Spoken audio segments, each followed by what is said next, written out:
nos acompaña Pablo Antolín, que es jefe de seguros y pensiones en la OCDE.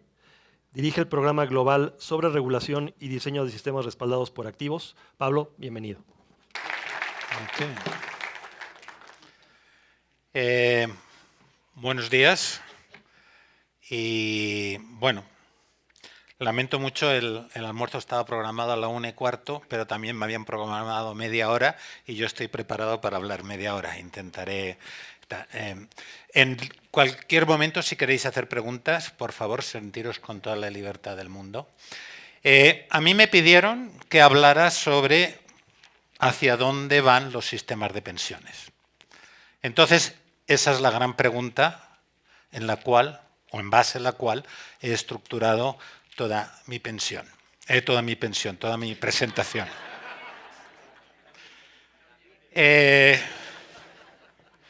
Entonces, ¿cuál es la respuesta?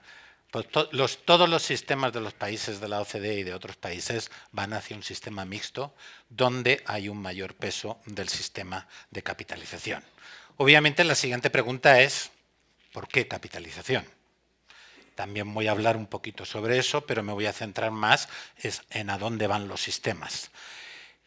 ¿Por qué capitalización? Es una cuestión de diversificación y de riesgos. Han hablado de ese tema anteriormente. Entonces, pero yo me voy a centrar más en qué es lo que se está discutiendo en los distintos países para mejorar los sistemas de capitalización. Es decir, a dónde van los sistemas de pensiones y cuál es la discusión que se está planteando. Voy a hablar de muchos temas. En algún momento os diré esto se habla más en Asia, esto se habla más en Europa, en Norteamérica, en Latinoamérica. O sea, hay mucha variedad.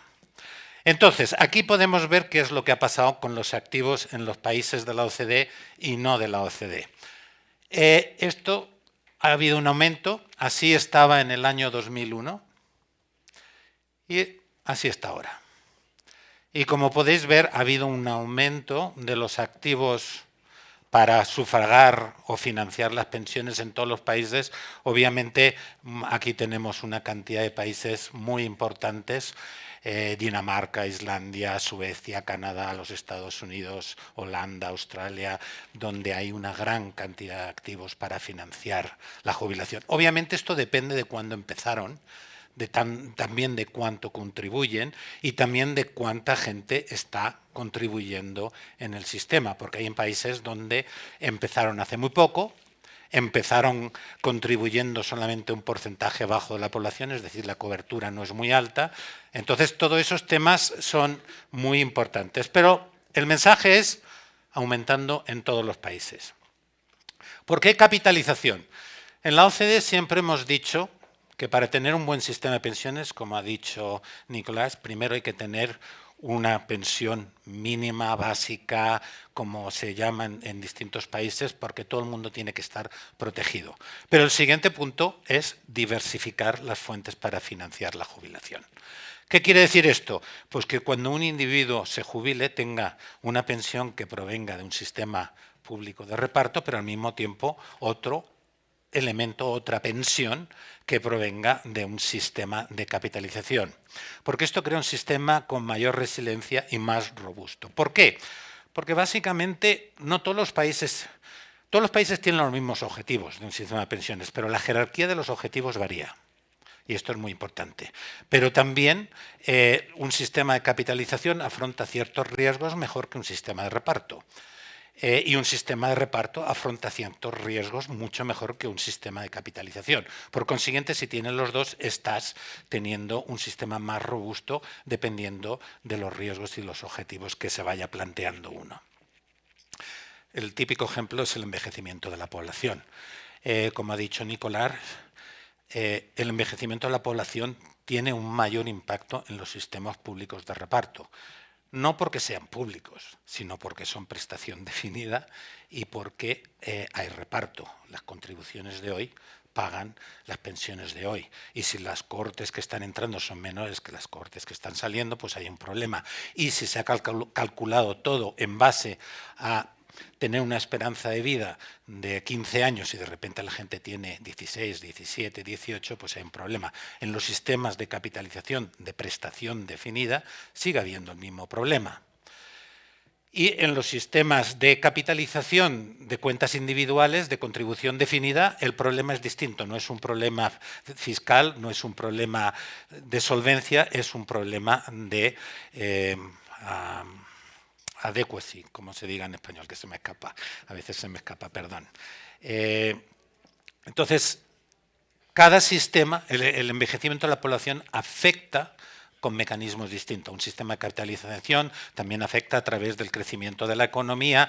Como han dicho, si la capitalización no lleva a mejoras de la productividad, pues tiene efectos y los tipos de retornos. Pero este es lo importante. Entonces, ¿a dónde van los sistemas de capitalización? Volviendo a la pregunta original, ¿a dónde van los sistemas de pensiones? Mayor capitalización, ¿a dónde van? Y aquí hay un montón de discusiones en un montón de distintos países y dependiendo a dónde vaya me centro en una cosa o en otra porque es lo que me preguntan que hable. Pero aquí estoy hablando en general, entonces no me voy a centrar mucho. Luego, si alguien quiere saber más, por favor, yo estoy aquí esta mañana por la noche y aquí estoy disponible. El principal, el TIC, quiere decir que son temas de los que voy a hablar hoy. El principal es cómo aumentar la cobertura, cómo hacer estos sistemas más inclusivos. Básicamente, cómo hacer que todos los ciudadanos de un país tengan acceso a ahorrar en este tipo de sistemas, en los sistemas de capitalización. En segundo lugar, una pregunta que se hace en muchísimos países es cuánto se debe contribuir en estos sistemas. En tercer lugar, debe haber incentivos fiscales y si debe haber, qué tipo de incentivos fiscales, también han discutido anteriormente. ¿Cuál es el coste? Y los costes van a estar siempre relacionados con los servicios que proveen los fondos de pensiones. En cuarto lugar, 1, 2, 3, 4, 5. En quinto lugar, estrategias de inversión por defecto. Ciclo de vida, fondos generacionales, acaban de hablar de ellos, voy a hablar también un poco de ello. Luego, la fase de pago, una renta de por vida. Lo importante ahí es la protección contra el riesgo de longevidad, es decir, que todos los ciudadanos tengan una pensión hasta el día que se muera. Eso es lo importantísimo. Luego está el tema de educación financiera y protección del consumidor. Y finalmente un tema que se habla en muchísimos países últimamente, el ahorro para la jubilación y los mercados de capitales. Voy a hablar también de ello porque es el gran tema en todos los países. Nómbrame uno y todos están hablando de ello. Y la Unión Europea está obsesionada con ello. Y para esto, hago propaganda de la OCDE, tenemos una cosa que se llama la recomendación de la OCDE para el buen diseño de los planes de capitalización. Empecemos. El primero es cómo aumentar la cobertura. Cómo hacer que estos sistemas son inclusivos. Y lo que he dicho antes es que estén disponibles para todos los ciudadanos. Hay países, y países europeos, donde no existen, no todos los ciudadanos tienen acceso a planes de capitalización. Y lo importante es que todos tengan. Si uno quiere tener un sistema que diversifica para todos los ciudadanos tienen que tener acceso a este tipo de planes. Y tiene que tener en cuenta toda la diversidad. Ahora hablaré de lo que quiere decir diversidad. Formas de trabajo no estándares, autónomos, gig economy, individuos que tienen rentas variables dependiendo del tipo de trabajo, trabajadores a tiempo temporal o tiempo parcial. Todo esto es una diversidad que está aumentando enormemente en el mercado de trabajo y los planes de pensiones tienen que tener en cuenta esta diversidad porque en muchos países no lo tienen. Tú no puedes ahorrar porque hoy ganas mucho y mañana no ganas nada. Luego se han empezado a crear lo que llaman multi-employer, los planes de multiempleador, que se han establecido para los pequeños empleadores, para los autónomos, los que trabajan por cuenta propia, y esto está creciendo muchísimo en varios países, sobre todo en países anglosajones, pero funciona muy bien y en algunos europeos como España también se han intentado, pero parece que no funcionan tan bien. Luego está el tema de la informalidad. El tema de la informalidad es un tema muy delicado porque lo que quiere decir informalidad aquí es lo mismo que quiere decir informalidad en el sureste asiático, pero no es lo mismo para un europeo, un japonés, un australiano o uno de América del Norte, bueno, estadounidense o canadiense. Y eso es muy importante porque un autónomo es un informal aquí, pero un autónomo no es un informal en Estados Unidos o en Alemania o en Japón. Y uno puede aprender de las políticas que existen en muchos países para que los autónomos participen. Y los autónomos representan aproximadamente alrededor del 25% de la fuerza de trabajo en la mayoría de los países de la OCDE. Entonces, cuando uno habla de informalidad, está la informalidad propiamente dicha en el sentido de la OCDE, es decir, aquellos que están escondiendo su actividad económica, y luego están los informales en el sentido de aquellos que no ahorran para financiar su jubilación. Lo importante es que hay que evitar riesgos y reglas, o sea, criterios y reglas que ponen en desventaja a todos estos grupos, lo que hablaba antes de diversidad, porque, como he dicho, hay una cosa como, por ejemplo, que si no estás contribuyendo regularmente el porcentaje que te han dicho durante 2 o 3 años, no puedes participar en el sistema. Y eso es muy típico en muchos países, sobre todo los países europeos, pero también en Japón y en otros países. Luego está el tema de cómo aumentamos la cobertura. Lo hacemos a través de sistemas obligatorios, lo hacemos a través de sistemas cuasi obligatorios. La afiliación automática es el más típico de todos ellos que se está hablando, o lo hacemos a través de sistemas voluntarios. Los americanos, o sea, los estadounidenses lo hacen con un sistema voluntario, con muchos incentivos y todo esto, pero funcionan, y funcionan cualquier cosa, los obligatorios, los cuasi y los voluntarios, y sobre todo la afiliación automática, que es lo que se está discutiendo en muchísimos países. La afiliación automática tiene un coste, no es gratuito, cuesta más que los otros. Entonces, eso hay que tenerlo muy en cuenta. Tú cuando hablas con los ingleses, que fueron uno de los primeros países, lo primero que te dicen, el Department of Work and Pension, es que esto cuesta dinero. Y no nos engañemos. Y cómo lo diseñas, no voy a entrar en los detalles, es esencial, porque en algunos países lo diseñaron de una forma y no funcionó. Luego se dieron cuenta de cuál fue el error y empezó a funcionar. Entonces, el diseño es muy importante. El elemento clave en todo esto es flexibilidad, porque si tenemos trabajadores no estándares, autónomos, pequeños, cuenta propia, informalidad, la flexibilidad, es decir, tener planes que permitan en distintas situaciones participar, es esencial. Y luego un tema que es muy importante, comunicar las campañas nacionales sobre pensiones, los pension statements, utilizar la social media, la tecnología se ha hablado, la calculadora, las proyecciones, la educación financiera. La clave es explicar, comunicar y explicar. La gente entiende si se le explica bien. Y hay que explicarlo con las palabras que ellos entienden, no con las nuestras. Pero es muy importante porque en los países que funciona, funciona así. ¡Funciona! Unos gráficos rapiditos porque si no el tiempo se me vuela. Aquí tenemos cómo ha evolucionado en muchos países de la OCDE los sistemas voluntarios.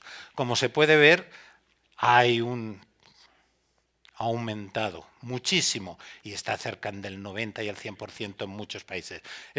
Si tú quieres cobertura máxima, los sistemas voluntarios son los que dan. O sea, la evidencia empírica está clara. Pero aquí tenemos los países que han introducido afiliación automática. También ha habido un aumento. No tanto, pero ha aumentado. Funciona. Y luego también los sistemas voluntarios. Como se puede ver, también hay un aumento. Mucho menos, pero hay un aumento. Cada país elige en base a lo que deciden. Pero nosotros lo que hacemos en la OCDE es sencillamente responder. Si me preguntan qué es lo que funciona mejor, es un sistema obligatorio, pero los otros 3 también funcionan. Todo depende de lo que quiera alcanzar un país. Y aquí tenemos a todos los países lo que son mandatorio, cuasi mandatorio, auto-enrollment y voluntario. Obviamente uno puede ver inmediatamente que son los países que es obligatorio los que tienen una mayor tasa. Hay otros países que por otras razones no lo van a hacer.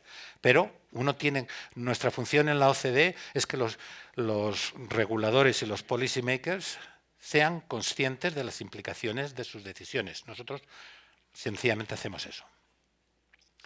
¿Cuánto se debe contribuir? Es el segundo punto que quería hablar. Pues bueno, primero hay que saber qué es lo que queremos de pensión. Y esto no es fácil, es fácil decirlo, no es fácil hacerlo, pero hay que hacerlo. Y hay que ligar las contribuciones a los objetivos. Y luego, como decían antes, Nicolás creo que lo ha mencionado, hay que tener en cuenta el sistema completo de pensiones, porque tienes un sistema de reparto, tienes un sistema de prestación definida y tienes un sistema de contribución definida. Y a la hora de definir cuánto contribuyes, tienes que tener en cuenta todo, porque ¿para qué voy a contribuir el 30%? Bueno, 30% es mucho, pero hay un país que contribuye el 33%. En Italia la contribución es del 33%. Pero cuánto voy a contribuir en un sistema de capitalización va a depender de cuánto contribuyo en el otro y cuál es el objetivo de pensión que quiero. Y eso hay que determinarlo. O por lo menos tener una idea de hacia dónde vamos. Obviamente debe de haber distintos mecanismos para que los individuos puedan ahorrar para alcanzar ese nivel que les apetecería o que quisieran. No todos van a querer el mismo nivel, por eso existen los sistemas voluntarios, lo que la gente llama el tercer pilar. Hay gente que quiere más, hay gente que quiere menos, hay gente que... esa flexibilidad tiene que existir. Obviamente, uno de los temas que más se habla y se utiliza hoy en día es la opción por defecto. Bueno, pues la opción por defecto es que la contribución en el caso inglés sea del 8%, el KiwiSaver, que todo el mundo habla muy bien de ello, la contribución es bastante baja, pero es del 3%, los bálticos contribuyen el 2%. Alcanzar una pensión del 7% contribuyendo al 3% no, ahí no se llega nunca. Pero bueno, cada uno elige y la opción por defecto también tiene que tener en cuenta las consecuencias que puede tener, porque si la pones muy alta, la gente se te va del sistema. Y si la pones muy baja, pues obviamente no se ahorra lo suficiente para alcanzar lo único que quiere.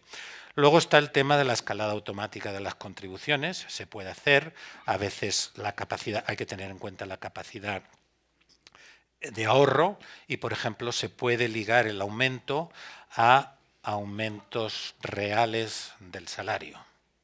Es una forma que se hace en algunos países, pero es complicada porque lleva durante todo un proceso de transición a que haya individuos con contribuciones distintas y la gestión de todo eso pues, puede ser un poco complicada, pero existe. Y luego está los matching contributions, que es en cada país de hispanoparlante se dice una forma distinta. Entonces yo lo llamo matching contribution.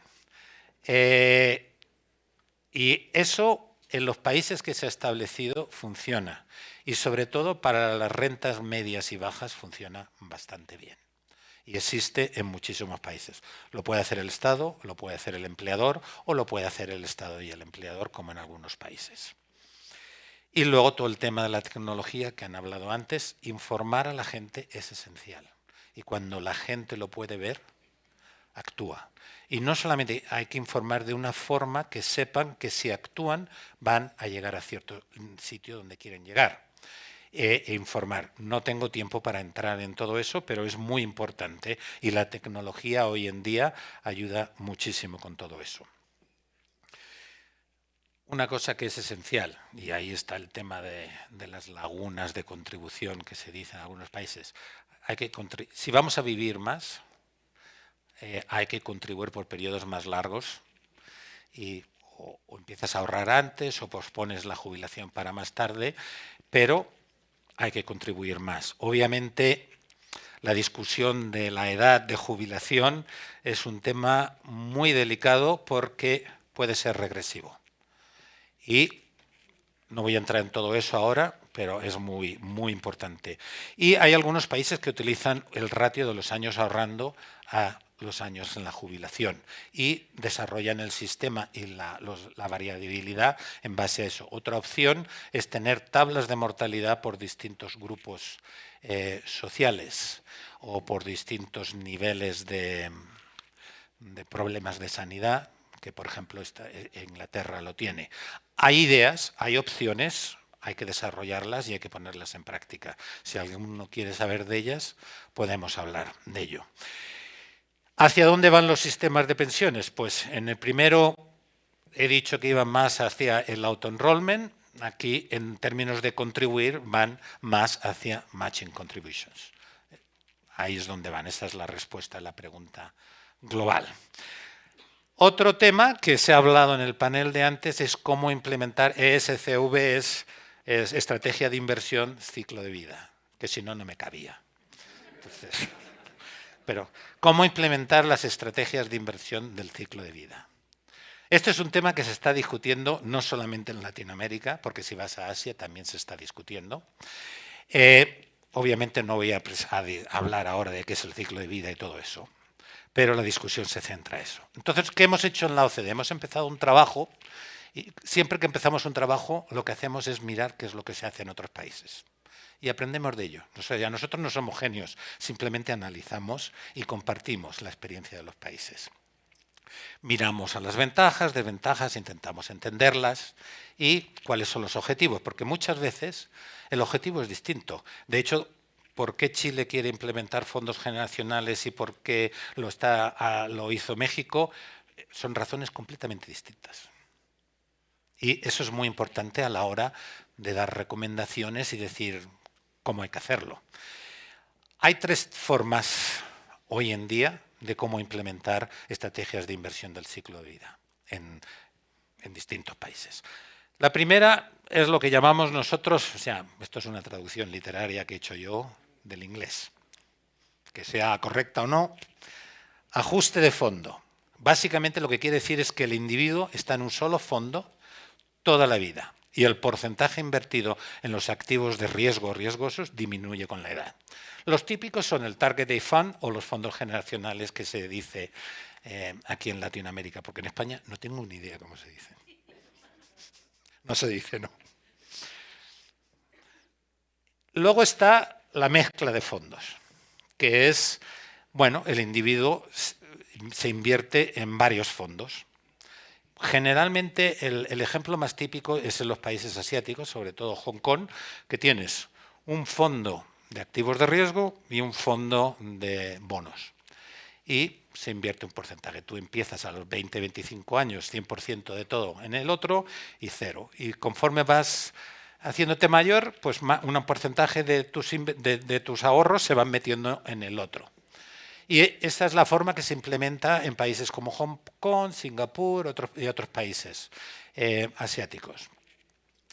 Y luego está el sistema de cambio de fondo, que básicamente aquí es los multifondos famosos de Latinoamérica, con sus problemas y sus ventajas, porque ahora parece que los multifondos ha sido el error más grande de la vida. Bueno, tienen sus problemas y tienen sus ventajas. Y estos son los tres sistemas que existen. ¿Qué hay que tener en cuenta? Primero, es que todos estos tienen un glide path, un esto de deslizamiento. Y por consiguiente, cómo se determina esto es muy importante, qué criterios se utilizan. Y cuando empezamos a ver lo que se hace en los distintos países, pues hay una gran cantidad de cosas. ¿Cómo se define el riesgo? En algunos sitios solamente en equities, depende de si se puede invertir en infrastructure, en mercados privados, en líquidos, y todo esto sí está incluido. Y todo esto varía muchísimo entre los países. ¿Cuál es la exposición del riesgo al principio y al final del deslizamiento? Por ejemplo, NES empezó que la exposición al riesgo al principio debe ser muy baja y luego sube y luego empieza a deslizarse. Cada país o cada mecanismo lo decide, pero son decisiones que hay que tomar con sus implicaciones. ¿Por qué hizo eso NES? Porque hizo un estudio que dijo que la gente joven, si ve que en un año tal empieza a perder mucho dinero, de repente se va del sistema y como es el auto-enrollment y se pueden salir, pues se salían. Por eso también hay que tener en cuenta si el sistema es obligatorio y todo eso. Hay que tener todo en su conjunto. Luego, ¿cuándo empieza la reducción del riesgo? Empieza a los 50, a los 40, a los 60, 5 años antes, 10, 20. ¿Cuánto tiempo va a durar? ¿Cuál va a ser la velocidad, la forma? ¿Vas a incluir la fase de pago? Retiro programado, renta vitalicia. Hay un montón de preguntas que hay que hacer. Cuando trabajamos con Hong Kong, los hongkoneses nos dijeron, no, que la gente tenga el máximo el día que se jubile. Luego, como hacen lo que quieren. Pero cada país tiene sus objetivos, lo que hablaba al principio de los objetivos. Y es importante saberlo. Y debe personalizarse en base a ciertas características.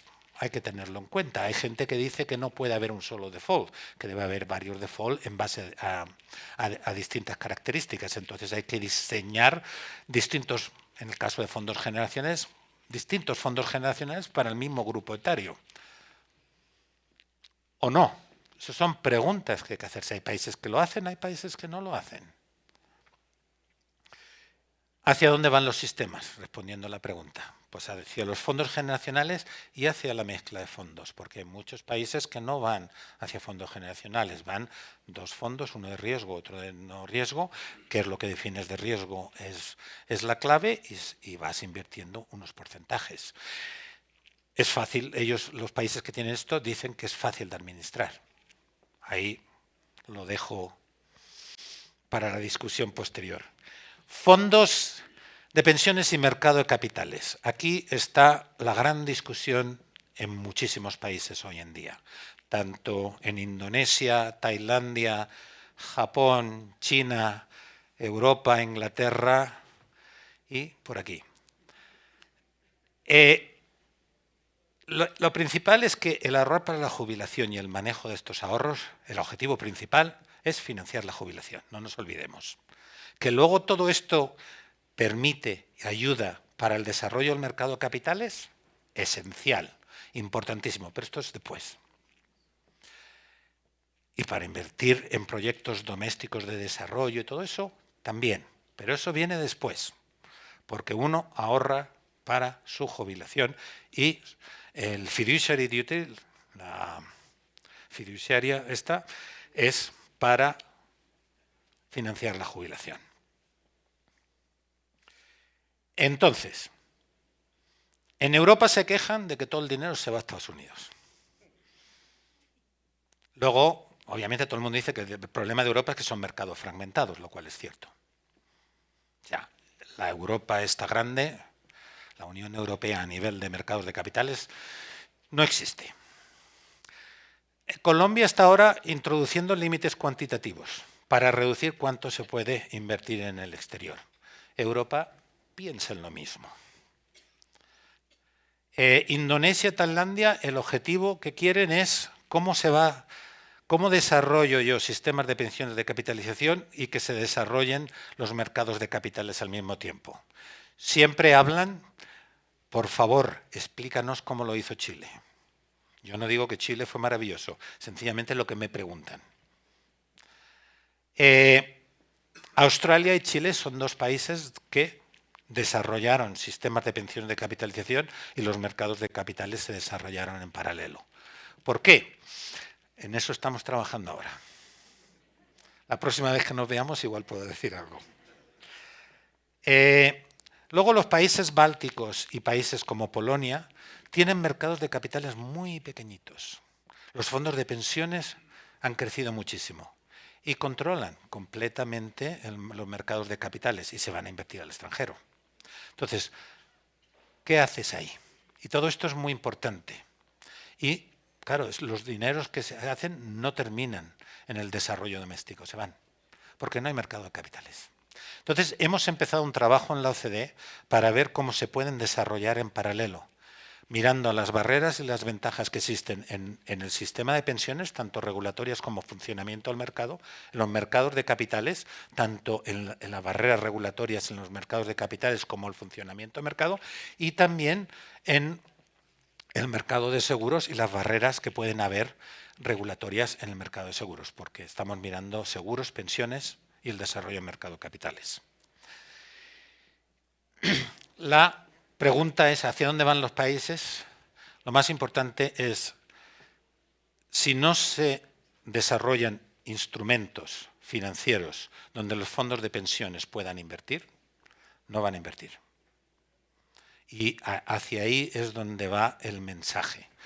Siempre que lo hayan, los fondos de pensiones van a invertir, porque los fondos de pensiones tienen la fiduciary duty y van a invertir donde pueden. Pero si no se desarrollan estos vehículos para invertir, ¿dónde quieren que inviertan? Y en la mayoría de los países los fondos de pensiones no tienen la capacidad de tamaño para desarrollar estos vehículos o gestionar estos proyectos por sí solo, como pueden tener el canadiense, como puede tener el japonés, pero estos son casos muy, muy específicos.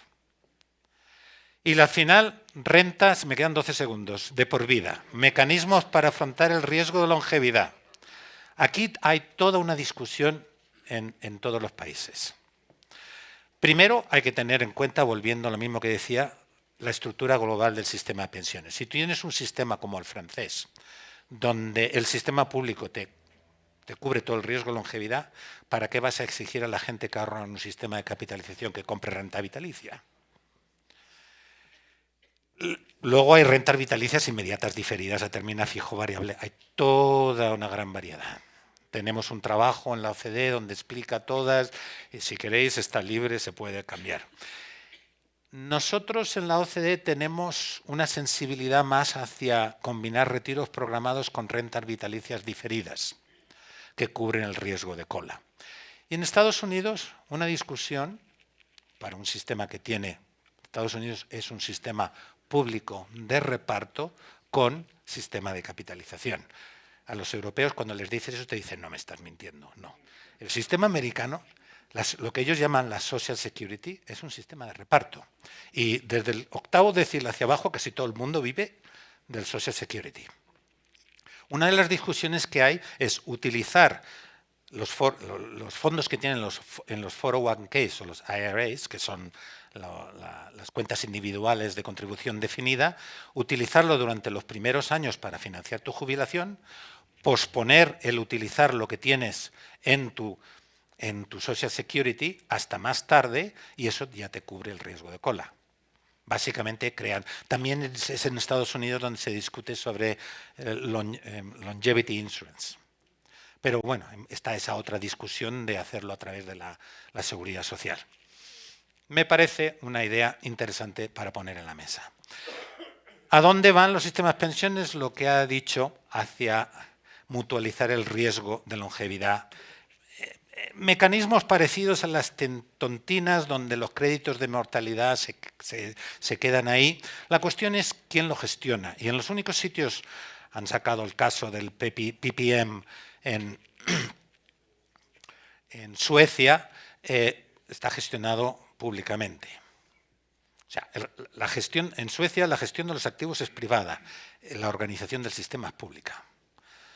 Y luego están los CDCs de Collective Defined Contributions, que es de nuevo mutualizar el riesgo de longevidad y básicamente es lo que también hacen en Suecia. Lo que pasa es que la definición de esto varía de Inglaterra a Holanda, a Dinamarca y a Suecia. Y están todos al lado y cada uno lo define de una forma distinta. La respuesta a la pregunta es, ¿hacia dónde vamos? Hacia mutualizar el riesgo de longevidad. Ahí es hacia donde van todos los países. Y para terminar, estos son los principales mensajes. La pregunta, ¿hacia dónde van los sistemas de pensiones? Mayor peso de la capitalización, mixtos. ¿Qué se está discutiendo para mejorar el diseño y el marco regulatorio? Que todos tengan acceso, automatic enrollment, tener en cuenta las formas no estándares de trabajo, contribuir más, complementando al sistema de reparto, implementar el ciclo de vida, cuentas generacionales por defecto, y todo el tema del mercado de capitales y los fondos de pensiones. Y aquí lo dejo. Gracias.